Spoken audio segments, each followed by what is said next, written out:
Joining us is Elena Casas. Elena, the question here in France, now that we have this German-style separation between, on the one hand, the finance minister, on the other hand, the economy minister, is, who's top dog and who does what?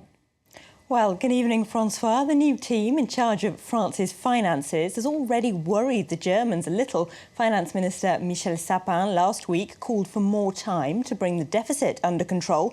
It now stands at 4.3% of national output when the EU treaty limit is 3%. And France has already been granted one two-year extension. Now, those two ministers, Michel Sapin and Arnaud Montebourg, are in Berlin today. And Sapin stepped back from asking for more time, saying France will meet its budget commitments through both cuts and growth.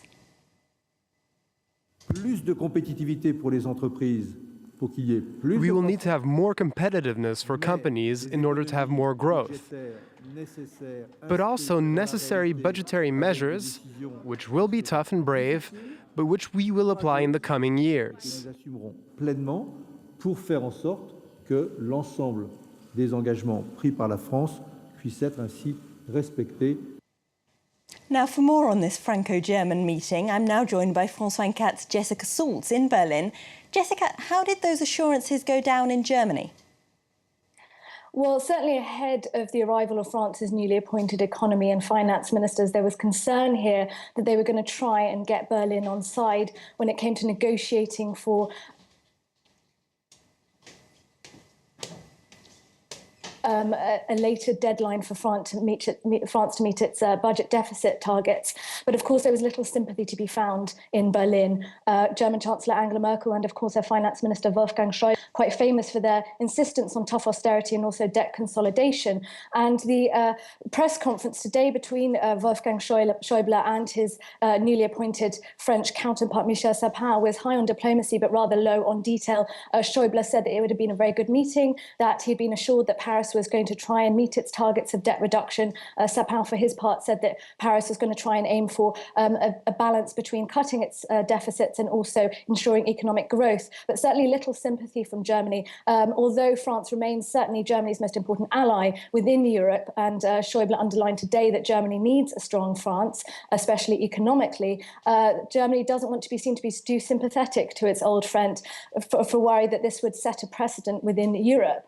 But of course, also the arrival of Michel Sapin, Arnaud Montebourg in Berlin today, also a chance to try and defrost some rather frosty relations between Paris and Berlin. The German media has been particularly critical of Hollande appointing Arnaud Montebourg as economy minister. This is a man who's been publicly very critical of Angela Merkel's austerity, accusing her of killing the euro and of a rather Bismarck-led type of nationalism.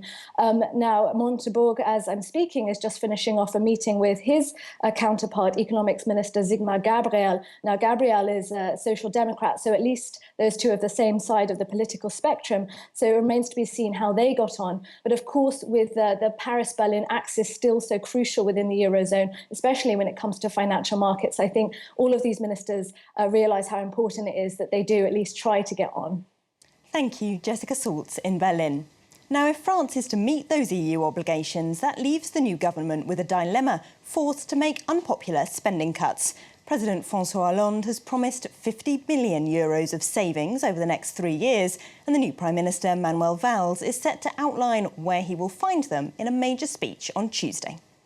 Let's have a look at the markets now then, and we've seen a fairly dramatic sell-off across the board here in Europe, led by falling technology companies. The FTSE in London and the CAC 40 in Paris both closed down just over 1%. The DAX in Frankfurt down 1.9%, as you see there.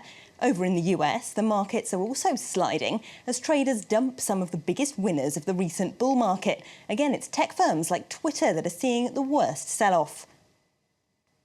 Time now for some other big business stories. While France's public finances stagnate, there's good news from Italy. Its public deficit is down to 2.8% of GDP, below the EU threshold. That comes the day before Prime Minister Matteo Renzi is set to announce his growth and debt reduction targets for the next 3 years as he tries to revive the recession-hit economy. Nigeria is now Africa's biggest economy, leapfrogging over South Africa as a recalculation showed its GDP hit $453 billion in 2012. The new data was boosted by the booming mobile phone, music and film industries being included for the first time. The Nollywood cinema industry alone makes up 1.2% of GDP, releasing about 50 films a week. And bad news for China as the World Bank trims down its growth forecast to 7.6%, blaming weak exports in January and February. The move will put pressure on the government's efforts to rebalance its economy in favour of domestic consumption, over fears the Chinese economy could collapse under its debts if it can't keep up the current rate of growth. And if you're a woman here in France, you've been working for nothing for the last 3 months. Today is Equal Pay Day, put a third of the way into the year to show that women here still earn 27% less than men doing the same job. To try and boost women's confidence in asking for that pay rise, Women's Minister Najat Vallaud-Belkacem has launched a new app.